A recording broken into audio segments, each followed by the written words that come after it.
I'm probably not going to say anything you don't know today, but hopefully I'll give you a model to think about food as medicine and how we can heal everyone. So first off, I want to start with, we believe that if we eat right, everybody can live up to 120 years without chronic conditions and mental illness. So if you see that lady, she's 92, doing yoga every day. So who here wants to do yoga at 92? Raise of hands. There you go. There you go. That's what we're going to try to do with food. Just not to be empty talking, I did an experiment myself. So those two pictures are taken 5 years apart, and it might be just the shaving of the beard, but you can see that through eating well, I actually look a little bit better than before. Now, how do we make food a medicine? It has to be personalized, obviously, because people have different preferences, different ways they eat, different microbiome, so on and so forth. As you can see, all famous people have their preferences: healthy, plant-based, sustainable, American. But what they should eat, we don't know. And here is what we need the model for. So the model is that we need both personal data and food data, and we need them both together in order to make truly personalized recommendations so people can heal through food. And the model also goes through what I call the cycle of the food data, which is first getting the food data, then digesting it, making sense out of it, then suggesting to people what they should do, help them act on that data, and then eventually eating the food so they can start again. So the first is establishing the baseline. We need those basic facts. What have you eaten? And I'm taking you through a few technologies, both existing now and in the future, for all of those stages. So right now, most of the way we log food is drop-down menus, maybe photos, maybe you talk to something. Well, next, we will be talking to smart devices, Amazon Alexa, Siri, so on and so forth. Generative AI comes in very handy here because you can talk to a device and say, hey, I had potato gnocchi and I don't know what else was, spinach for lunch, and that can be recorded, and we know actually what you have eaten. Now, this is still very rudimentary, but much better than what we have now. Now, next comes the really fun stuff. Ingestible nanobots, digestibles, smart toilets, breath sensors, things that you stick on your skin. All of this makes logging food super easy because you don't have to do anything. We'll know your blood chemistry in real time, and we'll know what microbiome looks like in real time. Then you can start making something very useful out of that data and start suggesting to people. And notice I'm mentioning data all the time on every slide. Now, once we've gotten the data about what you've eaten, we need to start telling you what to do with it. And here comes a big problem. Nobody really knows. As you see those two articles, one promotes beef as a very good thing for you, and the other says beef will kill you. So there is so much contradictory data. And the reality is we don't really know. But that's what the state of the industry is, and hopefully it's moving forward into the right direction of knowing what we do. So based on that, right now we suggest to people something like general guidelines, eat that much of this, that much of that. It is, in all honesty, not a very good model, but that's what we have presently. Now, next, and something that's happening right now, is medically tailored meals. And this is truly happening because there's already a little bit of knowledge of how food can heal diseases like diabetes or kidney disease or Alzheimer's. And so companies are starting to make meals to treat those diseases. Those medically tailored meals are now in the process of being produced, sent, part of meal planning, so on and so forth. And there is a whole crop of new companies that are doing that. And then comes destiny control. We know that food, like any other thing that you do in your lifestyle, impacts your epigenetics. And epigenetics is really your destiny, the expression of your genes. So once we understand a little bit more how food impacts your epigenetics, we can start making really good suggestions. But wait, that's not all. The clinch comes when actually we are going to understand truly what the microbiome does. Because any food that we ingest ultimately goes first through our microbiome, and the way the microbiome processes the food impacts everything else we do. Now, the reality is we don't know too much. This graph shows how many articles have been published around microbiome, and this is just continuing. This was until 2017.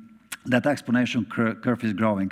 But the microbiome is a vast, vast topic. So we don't know yet, but eventually we will, and we'll be able to truly recommend food that feeds your microbiome so you heal yourself. Now, we know how to, eventually suggest what you should eat, but would you actually eat it?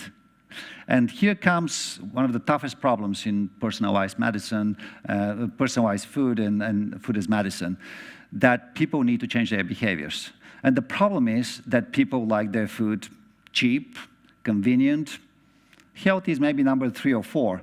And even if it's healthy, they still want to be cheap and convenient. So we need to work together to actually get our cheap, the healthy kind, the healthy food to a place where it's cheaper than a burger, fast food, or anything of that sort.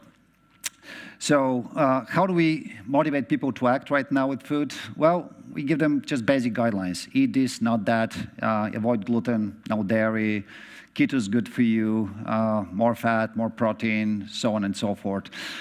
Well, next is going to come a little bit more convenience. We actually will have context. We'll know where you are, what you had for breakfast, and then we can suggest based on that, what you should be eating. Hey, there are a couple restaurants in your vicinity. This one has those 3 meals that fit.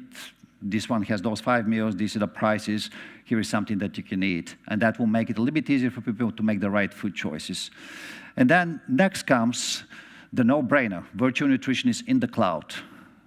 Something that knows everything about you, what you've eaten, your microbiome, your blood chemistry, and it can recommend in real time what you should eat, not only for lunch, but for dinner, and it knows what's in your refrigerator. So if you're driving back home, it can say, hey, this is a recipe that you can cook. You have those 3 ingredients. Do you like to send us a drone with the rest of the ingredients? And the kitchen robot is going to start cooking the meal. So by the time you come home, you can just stick it in the oven and be done and have a wonderful meal. So this is what's coming up next. And then once we have already suggested to people what they should do and made it easy for them, we need to make it very, very, very convenient. And as this cartoon shows, if you order Starbucks coffee, you shouldn't wait for it to come from somewhere. It should come straight out of your computer. Now, of course, that's a joke, but that's the convenience that people are after. They want to have the food here, now, without any wait, and that's what we need to drive at. So right now, everybody's familiar with what the technology is. One-click order. It is much better than 10 years ago. You can order groceries, you can order food from restaurants, all kinds of things. But next comes built order, and this is where personalization comes, because we have robots now that can start cooking meals for you, and you can do a little bit of personalization. So you can ask for a particular meal to be customized based on your preferences, your nutrient needs, your deficiencies, your allergies, and this can be done in real time versus selecting from a range of meals that may or may not fit, and then you select the meals that you do. Then another layer of convenience is obviously delivery. Everybody has heard about drones. Maybe some of you have seen drones delivering food. Maybe you've seen the robots driving on the streets, delivering pizzas and salads and so on and so forth. All this technology is going to get integrated. So eventually, we'll be just smiling and getting an order. In China, actually, there is a grocery store, Hippo, that you pay with smile. You don't touch anything. You don't have a credit card. You just smile, and that means, yes, I'll buy what is in my cart, and they just charge you. So that's exciting, but the most exciting thing is when you don't have to order at all. This is the future of smart kitchens, where your kitchen grows your food, it orders your food from the nearby regenerative agriculture farm, it ferments your food, it cooks your food, there's a robot that prepares it, and if you choose so, you can get engaged in the process, but if not, you can just have the food that perfectly fits you with the most fresh ingredients ever, and that will nourish you and make you heal. So once we've done all of that, then we come to the most fun part. We've ingested data, we know what you should eat, we've suggested what you should be eating, we've made it easy for you to prepare it, but then, get back to the social element of food. Eat with friends, delicious meals, and enjoy it. Now, if you noticed, in all my presentation, which I managed to go through 30 slides in about 10 minutes, everything is data.